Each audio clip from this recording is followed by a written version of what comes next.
Dr. Ron Paul, Congressman Paul from Texas. Congressman Paul, you must be a proud dad right now. Very much so. We were very pleased how it turned out in Kentucky. Thank you. Are you surprised? A little bit.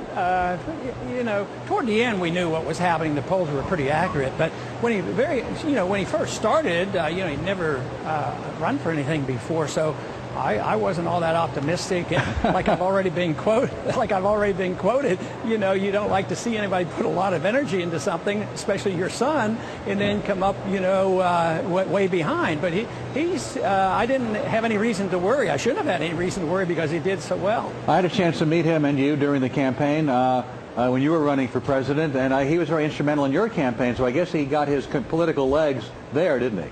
Yeah, and he was very much involved in the early years, too, in teenagers and college years, and even in the presidential campaign, that he had a particular interest in it. And I kid when I say, well, what did you learn by being in my campaign? He says, well, I've learned all the things not to do. Hopefully it wasn't all that way. Where do you and he part company on any major issues? Is he very much where you are on major issues of the day?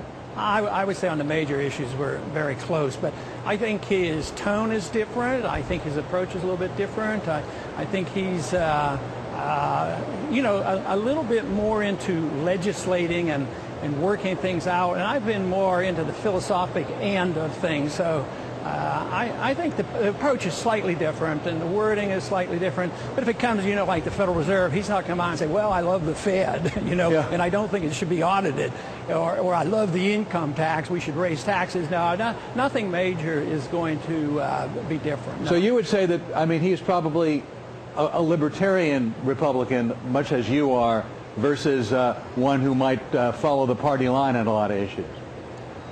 Yeah, I think so, but he answers that question almost like I do. Am I a libertarian? I said, well, I take my oath of office seriously, and I believe in personal liberty, but I happen to believe the founders were libertarians, because they didn't want to regulate the market, nor did they want to regulate personal lifestyles, and they had a non-interventionist foreign policy.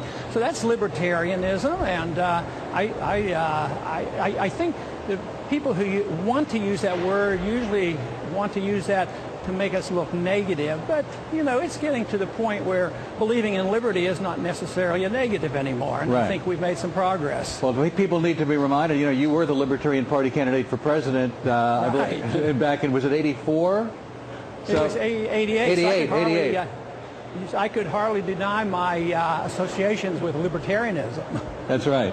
Let me ask you about, as you know, there's already been a controversy about a position he took when interviewed by the Louisville Courier-Journal, or Journal-Courier, I should say, about this, and it's a philosophical debate about the 1964 Right. Civil Rights Act, the part that bans discrimination in private businesses. I understand the difference between public and private. I also understand that this is not a matter of being, he's very clear, he's not a racist, he would have marched with Martin Luther King. I don't want to in any way, shape, or form suggest that there's any racism here in this philosophical debate. Right.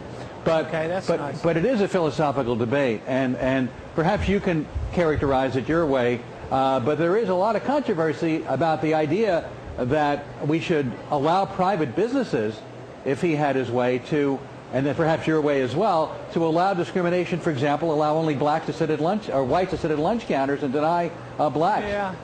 But, don't you think they've resurrected this? That was settled in 1960 before he went to grade school. Correct. To bring this up and being the big issue when the issue of the days is, financial crises and war going on. So this, to me, seems disingenuous to have him hit. But at least you had the courtesy to say that there's no racism involved. Right. And I absolutely hate it. It is philosophic, and the position is really, he's actually taken a position very close to Martin Luther King. Martin Luther King wanted to repeal laws. He believed in boycotts. He believed in peaceful disobedience. Those are the things that libertarians believe in.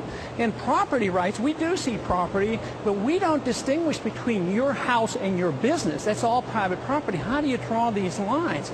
If you want your personal privacy protected, if you want your religious protection, if you want your choices on sexual activities protected, that means your house has to be sacred.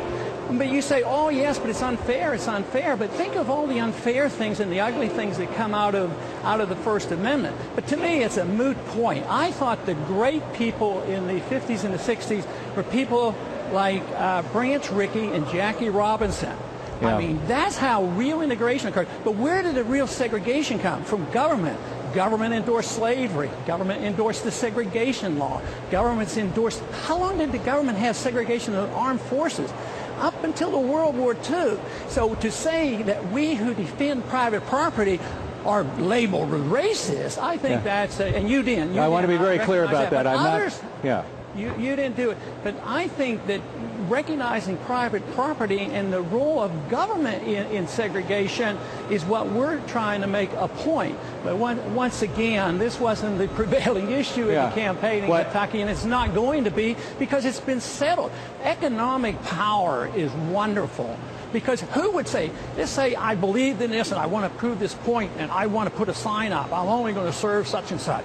That would be stupid. Wouldn't it be stupid business? I mean, that's all past, it's all done. To make this an issue, I think is very, very unfair. And of course, others have jumped on it. And I don't mind you bringing it up because you've always been very fair and above board on issues like this. Well, it is an issue, at least in this particular news cycle, so I'd be remiss if I did not bring it up. Yeah, right. But by the way, there still is a segregation in the military in terms of don't ask, don't tell.